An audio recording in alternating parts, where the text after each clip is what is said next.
शब्द सुने गए और वो हृदय में जाकर हमारी व्याकुलता पैदा कर दें। जैसे आज सुना कि तू देह नहीं शुद्ध बुद्ध आत्म तत्व है, हर विकार इससे मिटाया जा सकता है। पर वो टिके कैसे, वो शब्द हमारे अंदर जाकर के टिके कैसे? तो कह रहे ये चार बातें जिनमें हैं, तो परमार्थ के शब्द अंदर गूंजने लगते हैं और उसका परिवर्तन कर देते हैं। सबसे पहले संत कृपा होती है, तभी वो शब्द हमको सुनने को मिलते हैं। कभी कभी ऐसा होता है कि पूर्ण भ्रष्ट आदमी के कान में भी जो भगवान के भजन में मगन संत जन है, उनकी जब बातें पड़ती तो जबरदस्ती उनका परिवर्तन कर देती है। उनका पावर जो भजन का है, कृपा का है गुरुजनों के, वो शब्द के साथ जाता है, जीव का परिवर्तन कर देता है। और उससे आगे बढ़ने के लिए, जैसे देखा गया 4-6 महीने तो ठीक चला, हम फिर फिसल गए।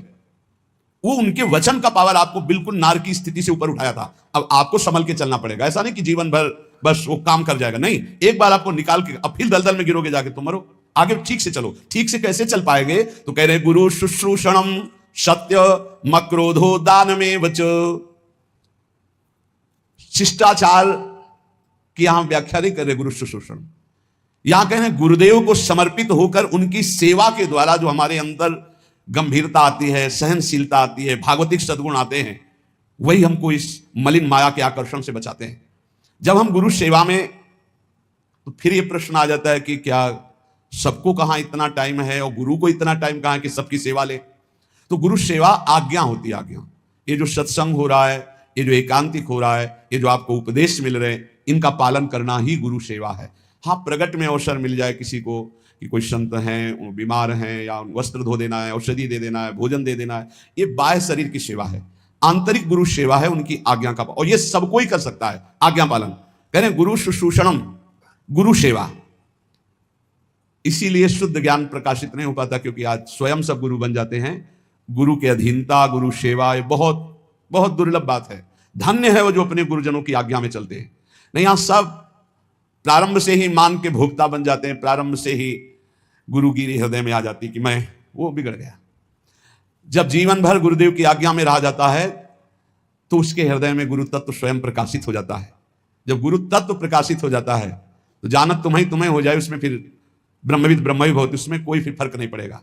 पहले महापुरुषों की सेवा में जीवन समर्पित किया जाता है। वेद का सार भाव है सत्य, और वो सत्य जागृत होता है गुरु सेवा परायण में। शास्त्र ज्ञान आपको हो जाएगा, मानते हैं आप प्रवचन कर सकते हो, लेकिन ब्रह्मबोध नहीं होगा। इसलिए वेद स्पष्ट कहता है, नायम आत्मा प्रवचने न लभ्या न मेधया न बहुना श्रुतेल।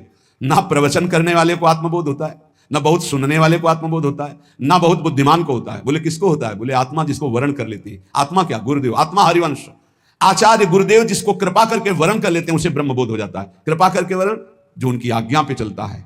भगवान श्री राम जी ने कहा कि वही मेरा सेवक है जो मेरे अनुशासन में रहे, मेरी आज्ञा पे रहे, आज्ञा का पालन करे, वही मेरा सेवक है। सेवक वही जो आज्ञा पालन करे, जो गुरु सेवा। और फिर कह रहे हैं सत्य। सत्य भगवान का नाम है, जो भगवान नाम जप करते हैं, जो सद आचरण करते हैं। शास्त्र विरुद्ध आचरण असद आचरण है, और शास्त्र के अनुकूल आचरण सद आचरण है। सद आचरण, सद भाषण, सद चिंतन, उसे सत्य कहते हैं। जिसका वचन, कर्म और मन संकल्प विकल्प आदि सत्य के अंतर्गत करे, वही सत्य है।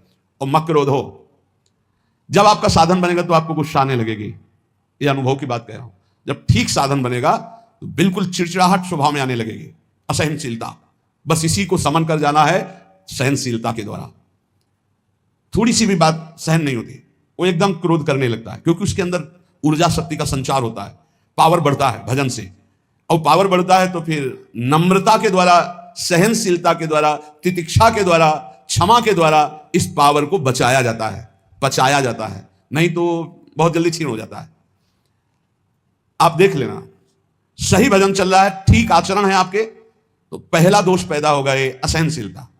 अगर बात करें तो एक चिड़चिड़ाहट सी होगी, एक अच्छा नहीं लगेगा। जरा सा कोई गलती कर दे तो एकदम कड़वा स्वभाव, इसको शासन में ले। ये होता है, खुद अनुभव की बात कह रहा हूं, होता है। इसलिए कहा कि गुरुजनों की सेवा, सत्य आचरण, सत्य भाषण, सत्य विचार, और फिर कहा मक्रोध हो, अक्रोध, क्रोध न करना। क्रोध के बहुत से आपके सामने उपाय भेजे जाएंगे जिससे आपको गुस्सा आ जाए, पर आप गुस्सा न कीजिएगा, नहीं तो आपका जो भागवतिक पावर बना है वो क्षय हो जाएगा। बाबा तो इतनी जोर की बात, उड़िया बाबा कहते हैं कि यदि क्षय करना है किसी को तो गुस्सा दिला दो, किसी के तप को क्षय करना है तो उसे गुस्सा दिला दो। और वो गुस्सा हो गया तो 1 महीने के भजन की ऊर्जा शक्ति क्षीण हो जाएगी। भजन तो नष्ट नहीं होता, लेकिन उससे जो अनुभूति होनी चाहिए वो नहीं होगी। सोचो, साल में 12 बार गुस्सा कर लिए तो बचा क्या आपके पास? इसलिए कौन सी दो रहा है? कहां अनुभूतियां हो रही?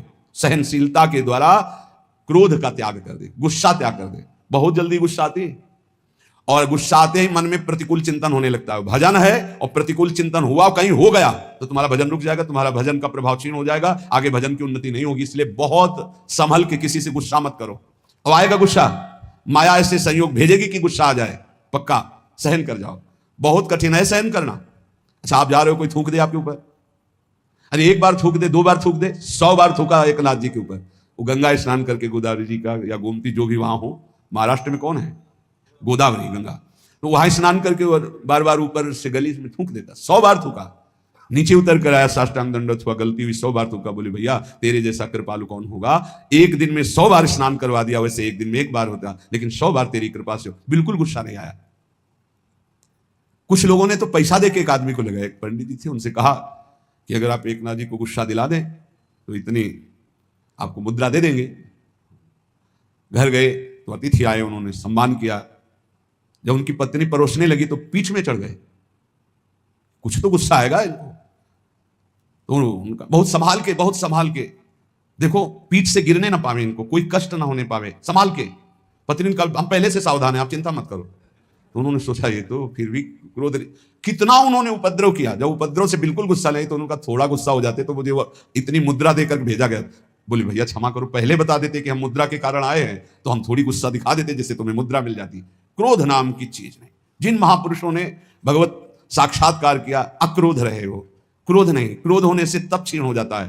क्रोध बिल्कुल नहीं करना चाहिए, पर ध्यान रखे ना, जब क्रोध दिलाया जाए उस समय यह ध्यान रहे कि हमारे सामने प्रश्न उपस्थित किया गया कि हमें क्रोध नहीं करना है, और यह क्रोध कराएगा तो बच सकते हो। लेकिन उस समय माया आपको यह याद नहीं रहने देगी, उस समय फिर आपको गुस्सा आ ही जाएगा, पक्का आ जाएगा।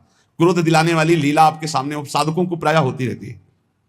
अगल बगल से, आसपास से, कहीं गुस्सा नहीं करना, शांति से निर्णय करो। तुम्हारी परीक्षा हो रही, तुमको सहनशील बनकर आगे बढ़ना है। और फिर दान में उचर, ये सबके अंदर होना चाहिए। दे लेत मन शंकन धरई, बल अनुमान सदा हित करे। दूसरों को अभय दान से बढ़कर के कोई दान नहीं है, ये सबको ही दे सकता है, सबको करना चाहिए। किसी भी जीव को मन से, वचन से, कर्म से हमारे द्वारा दुख ना पहुंचे, ये सबसे बड़ा दान है, अभय दान इसे कहते हैं। और इस अभय दान को पूर्ण निर्भयता में बदलने के लिए नाम दान है, इससे बढ़कर और कोई दान नहीं। नाम दान, किसी को भी नाम सुनाना।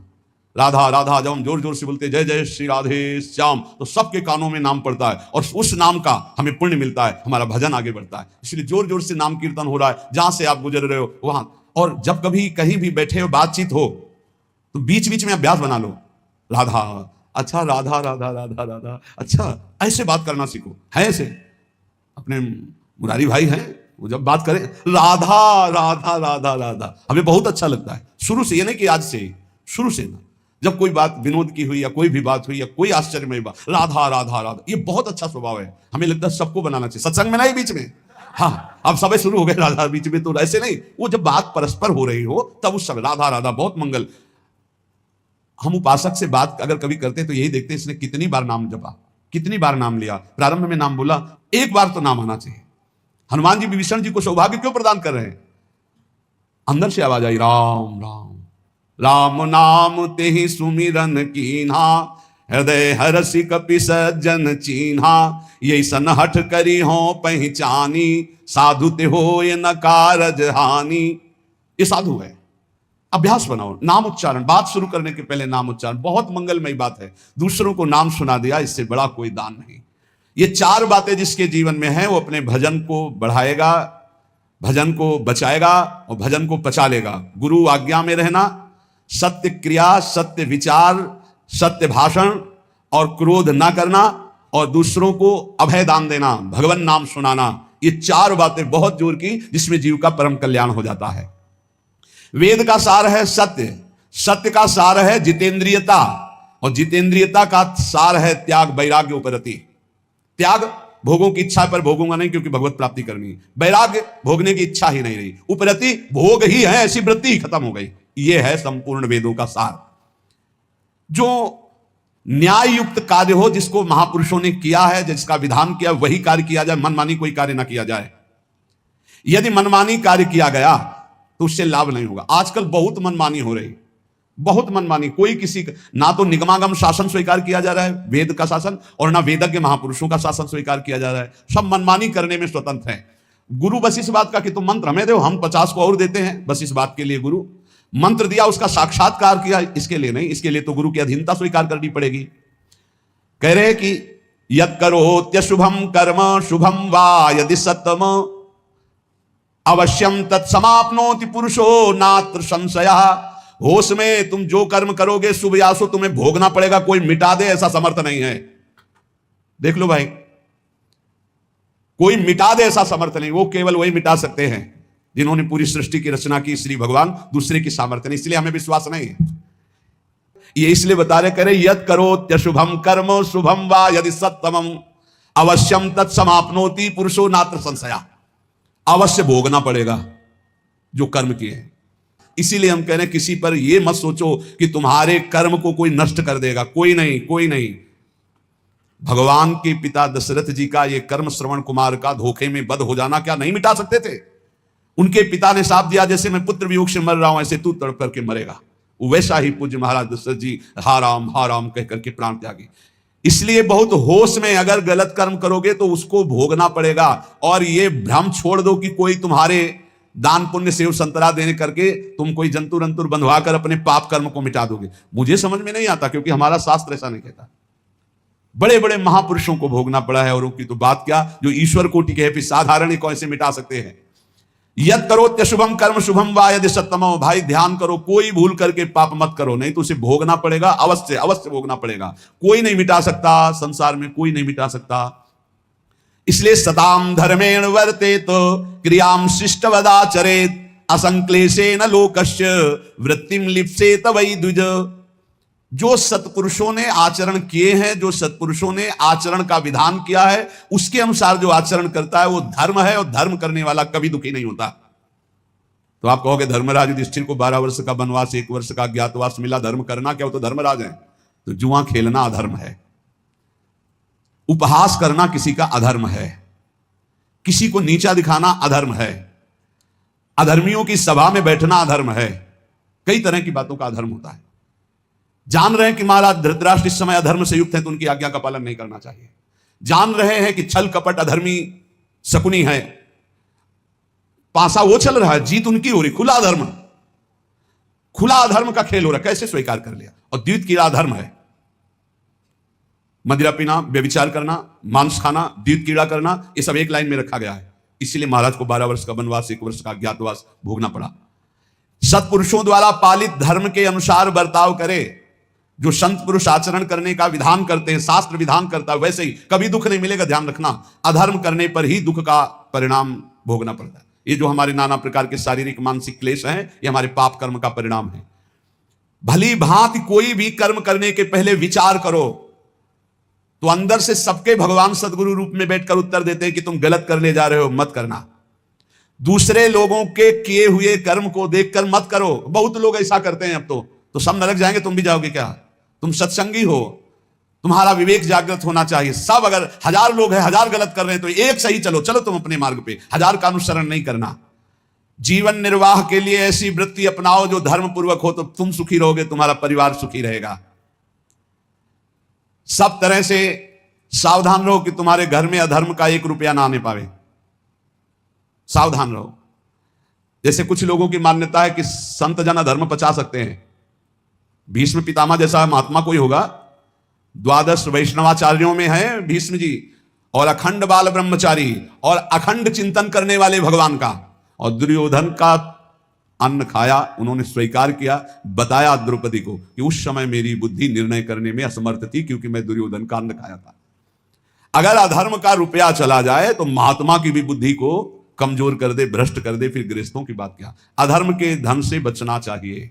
अधर्म का अन्न जो है वो बहुत हानिकारक है। इसलिए गृहस्थी में ये लोग सोचते हैं रुपया आना चाहिए, चाहे जैसे आवे। फिर जो रुपया आया 1 लाख, और फिर घर में जो 10 लाख निकालने का वो बनाएगा हिसाब किताब। अमुक को ये रोग हो गया, अमुक ये नष्ट हो गया, अमुक ये हानि हो गई। इसलिए हमारा शास्त्र कहता है सर्वोपायस्तु लोभस्य, सब उपाय करो कि लोभ से कोई अधर्म का धन ना आ जाए तुम्हारे घर में। सावधान रहना। कितने पवित्र होते हैं पुराने लोगों के विचार। हमने देखा है एक बार 100 रुपया का अन्न बिका और 110 रुपये आ गए। अब सोचो 100 रुपया का अन्न और 10 रुपये आ गए तो काफी लाभ की बात है, लेकिन जब वहां गिना गया घर में और 110 आया तो जो घर के मालिक थे उन्होंने कहा बिल्कुल इसी क्षण जाओ और ये पूरा रुपया उनको दिखाओ, इसमें 10 का एक नोट ज्यादा था, ये 100 देखो है, आपने रुपए दिए, हमारा 100 का अन्न बिका, 10 वापस करके आओ। 10 वापस करके जब आए तब धर्मात्मा पुरुष के घर में ही भगवत भजन सुख शांति किस तरह की, भले अर्थ की अव्यवस्था हो लेकिन धर्म की व्यवस्था एक अद्भुत शांति एक अद्भुत सुख प्रदान करती। नमक रोटी खाओगे चैन से सोओगे। अगर अधर्म का भाव होता तो बोले हम तो बेचा है भाई, 110 आ गए, वो तो चलो 10 ज्यादा ही आ गए, वो निकलेगा कहीं ना कहीं से, किसी को परेशान करेगा, इसलिए कहा तुरंत हटाओ इसको। ये बात सत्संग में बैठा लीजिए, गृहस्थी में जो आप जन है या जो भगवत मार्ग में भी है, अधर्म का धन किसी को भी चैन शांति नहीं लेने देगा, तत्कालिक लगेगा, इतना आ गया यार सब ठीक है, सब ठीक नहीं, अब आतंक मचाएगा वो, अब दुख देगा। इसलिए उपाय करना चाहिए अपनी इंद्रियों को पावन करने वाले तप का उपाय करना चाहिए, किसी भी तरह से हमारे घर में अधर्म का धन ना आवे इसका उपाय करना चाहिए, भवसागर समुद्र से इससे पार होने का, भगवत प्राप्ति का, क्रूरता का जो अभाव, परम धर्म का आचरण, उत्तम व्रत महापुरुषों द्वारा आचरित और सर्वोत्तम ज्ञान, इस समस्त पापों का नाश कर देता। सर्वोत्तम ज्ञान